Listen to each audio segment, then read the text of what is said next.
সিদ্ধান্তগুলো হয়েছে আমরা লম্বা সময় ধরে বোর্ড মিটে আলাপ করেছি এবং অনেকগুলো সিদ্ধান্ত গৃহীত হয়েছে। আমি প্রথমত আপনাদেরকে সেই সিদ্ধান্তগুলো জানাতে চাই, এরপরে আপনারা সেই সিদ্ধান্তের উপরে আপনাদের যদি কোনো প্রশ্ন জানার থাকে আপনারা সেগুলো করবেন। প্রথমত আমাদের বিসিবির এইচআর পলিসি আজকে গ্রহণ করা হয়েছে। এরপরে আমাদের ন্যাশনাল সিলেকশন প্যানেল নির্ধারণ হয়েছে। ওডিআই এবং টি-20-র ক্যাপ্টেন এবং ভাইস ক্যাপ্টেন দুটি আমাদের আগামী ওয়ার্ল্ড কাপ পর্যন্ত এক্সটেন্ড করা হয়েছে।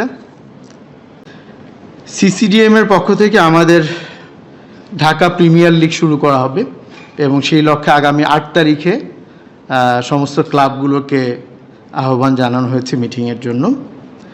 এখন যে প্যানেলটা আছে সেটি। এরপরে আমরা আমাদের প্লেয়ার্স, এরপরে আম্পায়ার এবং সংশ্লিষ্টদের জন্য আমরা পেনশন স্কিম চালু করতে যাচ্ছি, এটি নীতিগতভাবে সিদ্ধান্ত গৃহীত হয়েছে।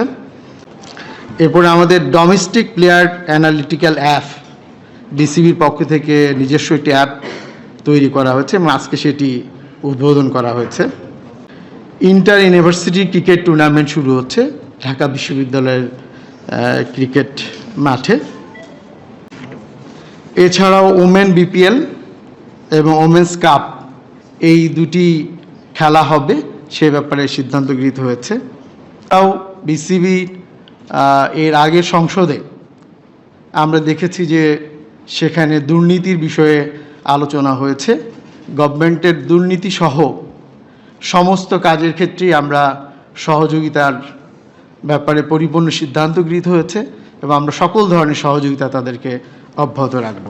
এই মোহাম্মদ রফিককে স্পেশালিস্ট স্পিন বোলার হিসেবে কোচ হিসাবে নিয়োগ করা হয়েছে। এছাড়াও সিলেট